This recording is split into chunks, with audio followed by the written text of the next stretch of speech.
You're listening to The Table, a podcast series from students at Christian Theological Seminary. Pull up a seat. There is a space at the table for everyone.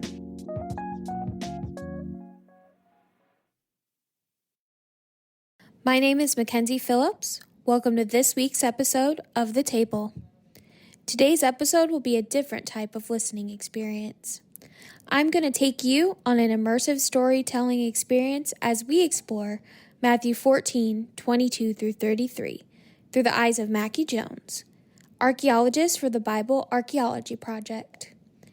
So pull up a seat and enjoy the show.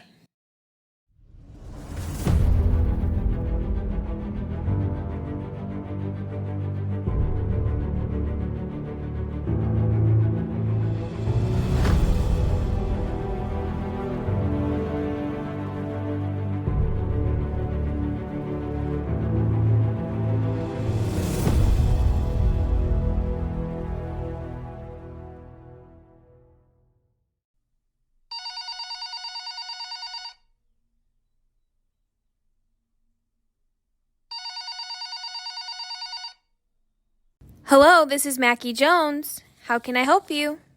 Mackie, I'm Al. We have another assignment for you. I'll tell you now, it's a big one, and you'll have to leave tomorrow. It's urgent. Are you up for a challenge? What's the assignment? Have you ever heard of Moshe and Yuval Lufan's discovery of the Jesus boat in the 1980s? Tell me more. In 1986, two amateur archaeologists, Moshe and Yuval Lufan, discovered what is believed to be the boat of Jesus used throughout his ministry in Galilee. The description of the boat matches the time of Jesus' ministry. However, archaeologists have never been able to prove that it is. The Biblical Archaeology Society has taken a particular interest in this boat as part of their series on the supposed artifacts of Jesus. They have recruited us to prove whether this boat is the one Jesus and his disciples used. This assignment could mean big exposure for our company. Will you take it? It sounds like it will be a challenge, but I'm willing to give it a shot. What do you need me to do? We will send you to the Yigal Alon Education Center and Museum in Kibbutz Ginozar, where the boat is located. We've arranged a meeting with Frida Lufan, the museum's curator. She is Moshe's daughter, so she has a unique and extensive knowledge of the boat, which could be helpful for the article. I don't know how you'll do it, but we need you to prove whether this is the boat Jesus used. We'll have your plane ticket by the end of the day. Your flight leaves at 7 a.m. Good luck, Mackie. I gotta get to work on this ASAP.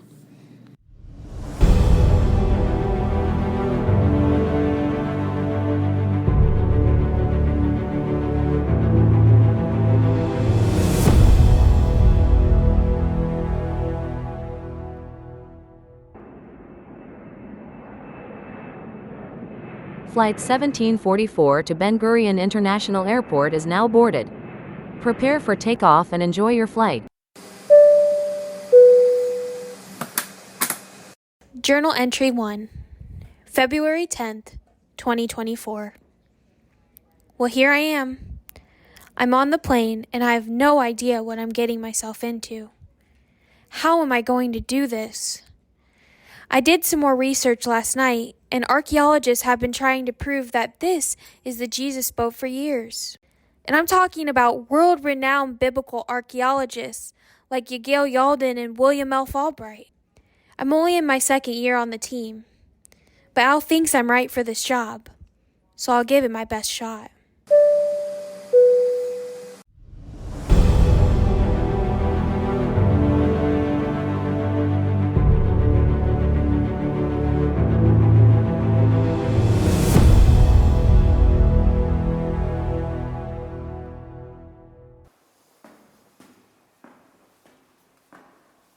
Hello, my name is Mackie Jones. I have an appointment with Frida Lufon. I'm writing the article for the Biblical Archaeology Society on the Jesus boat. Ah, yes, Miss Jones. We've been expecting you right this way.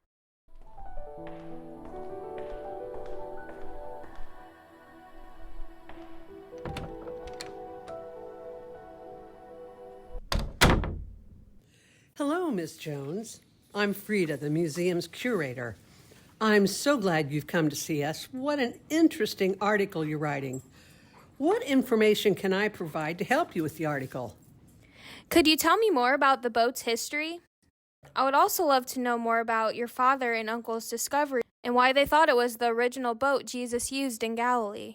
The Jesus boat is still a mystery to many, and many archaeologists believe it's the boat Jesus used during his ministry. My father and uncle discovered the boat's remains off the coast of Galilee in 1986. The boat is 27 feet long, 7.5 feet wide, and made of 10 different types of wood. The dimensions and the numerous wood types are consistent with the descriptions of boats given in the biblical texts and other works by Roman authors of the time. The boat's radiocarbon dating, done after being brought to us, suggests that it was built between 40 BC and 50 AD. This aligns with the timeline of when Jesus' ministry would have occurred. This is really exciting news for those of us who believe this is the boat Jesus used. Historical and archaeological evidence that we have compiled indicates that this is the boat. But we don't have the technology to run the complete test to prove it. And as far as we have observed, there are no special markings to set the boat apart from others of the time. So we've hit a roadblock. Yes, in terms of research and protocol, but we haven't given up hope. My father dedicated his life to this, and now I have too. And if you're writing this article, it's clear the Archaeology Society is still hopeful we'll prove it too. Do you mind if I have some time alone to observe the boat? Brainstorm and create an action plan?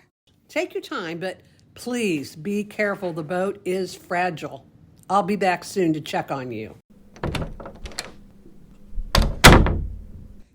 She's right. There don't seem to be any unique markings on the outside, but I wonder if there are any unique markings inside the boat that scanners and other technology would have missed.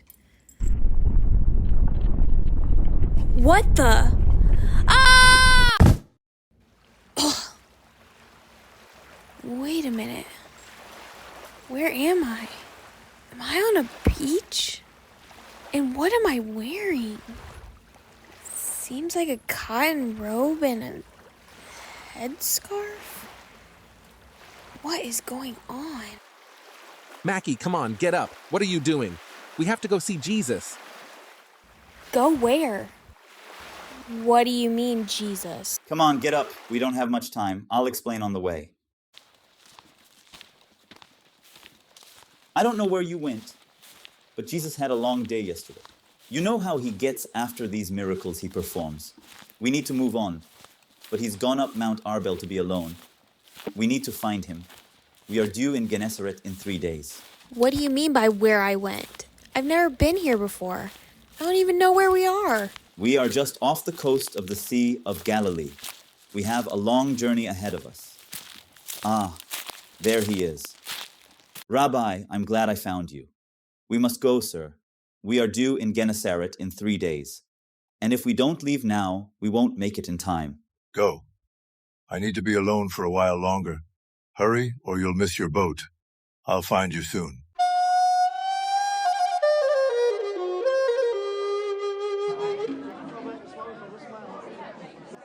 Come on, everyone. We have to go. The storm will be setting in soon. But what about Jesus? Can't leave him behind. Jesus does this all the time. He performs this big miracle and isolates himself from the world with God or something. Yeah, this is nothing new. He'll find us in Gennesaret, if not before. He always finds us. Oh, okay. Come on, Mackie. It will be okay. He always comes after us. It's time to go now.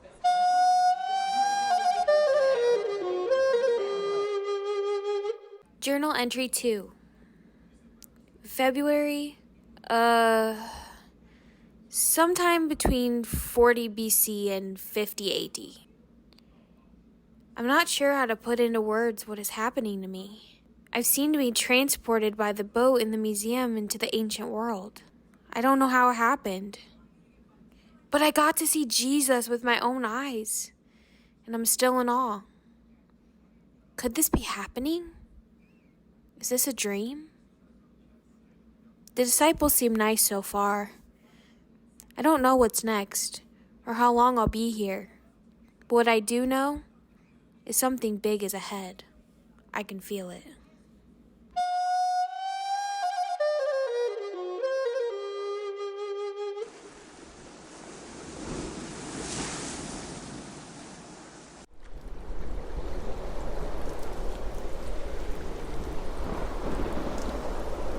What is that in the distance? Is that a man walking on the sea? It's a ghost. What do you mean a ghost? Wait a minute. That looks like Jesus. No, it can't be Jesus. My mother used to tell me stories about things like this. Of people who have died coming back to life, but that they won't look the same. They'll be like a shadow or a misty-looking thing.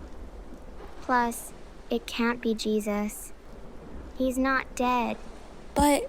Be encouraged, it is me. Jesus, do not be afraid. Lord, if it is you, order me to come to you on the water. Come.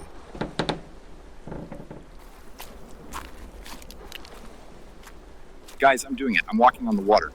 Look at me. Wow, can you believe it? Look at him. Hurry, grab his cloak before he falls.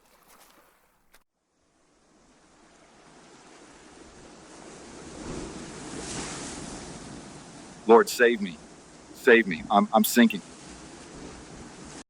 You have little faith. Why did you doubt? I'm sorry, Father. Forgive me. Let's return to the boat with the other disciples. We have a long journey to Gennesaret. It is him, the Son of God. Mom, look! Truly, you are the Son of God.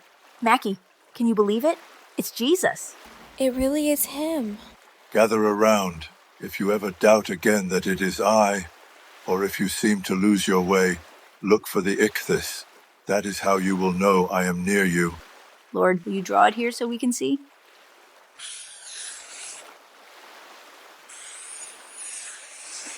Here, now, when you are on your journey and I am not near, you can open this latch and see this symbol and know Jesus Christ the Son, God is here. Now let us go to sleep. We have a long journey ahead of us.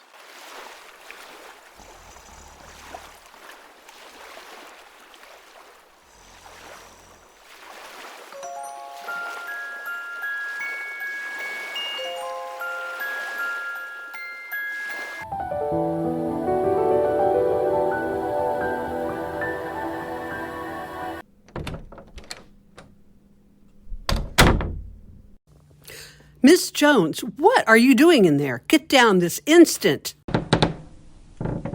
Miss Lufon, I'm so sorry. But please come closer. There's something I have to show you. Look. Oh, well, is that... how did you know to look there? It's a long story.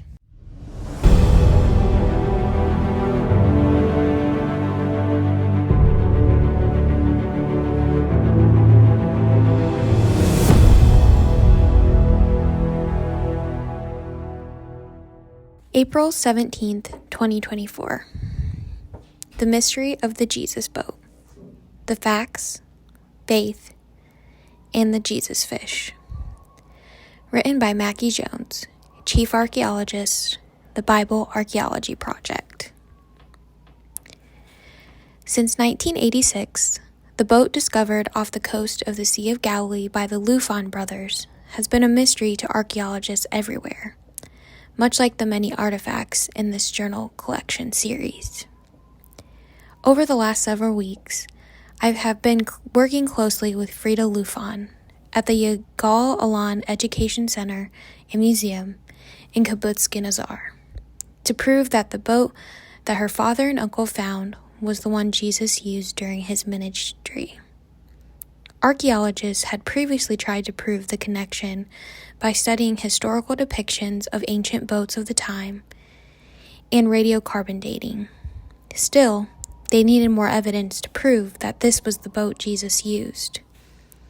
How do we discover something that seems so impossible? When I was first asked to take on this task, I wasn't sure how I would do it. But as I spent more time with the boat, something I never expected happened. I was transported into the stories, particularly the story of Peter walking on the water in Matthew 14, which helped me to make the discovery. History can tell us a lot about the questions we seek to answer. But as people searching for the mysteries of the biblical world, I've learned from diving into the stories of Jesus and the boat that faith can answer so much more. If we look at Matthew 14, verses 22 through 33, we see Jesus continue to encourage the disciples to believe in the impossible and step out with courageous faith. But he also teaches them the power of God's presence and how no matter where they are, that Jesus and God will always be near to them. Jesus asked Peter to come, a simple word that changed Peter and the disciples' faith forever. As Peter begins to walk on the water, I imagine the disciples stand in awe, and some worry that he will fall. And as Peter starts to doubt, he does fall.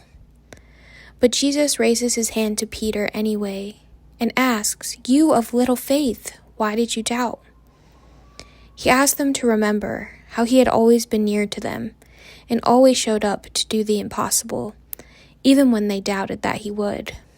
How often do we, like Peter and the disciples, not trust in what seems like an impossible task, and that Jesus will show up? You may wonder, what does this have to do with the Jesus boat? Don't worry, I'm getting there. In the first journal entry I wrote on the plane to Kibbutz Ginazar, I asked how I would do this. How am I going to make the discovery? After felt like weeks of work, it seemed impossible. However, as I spent more time diving into Peter's story and the history of the time, I remember something I learned many years back. Sometimes ancient sailors used to leave symbols on the front inner portion of the boat, and it was usually hidden. I also remembered that Jesus left the ictus symbol so followers would know where he was. So I took a risk, and I had a little faith, and checked the inner portion of the boat, and I discovered the symbol of Jesus there. You may say this is simply a coincidence, or that one of his followers would have left it. And those things could all be true. But like many other artifacts in this series, we have to trust with bold faith that the symbol proves that this is the boat of Jesus. Discovering this symbol is more than proving we were right or wrong about an artifact of Jesus. It's about imagining ourselves in the stories of Jesus, where Jesus asks us to gather around, invites us to pull up a seat, and to remember, to put our faith in the bold and unimaginable works of Jesus, and to remember that he is always near to us, with or without a boat in tow.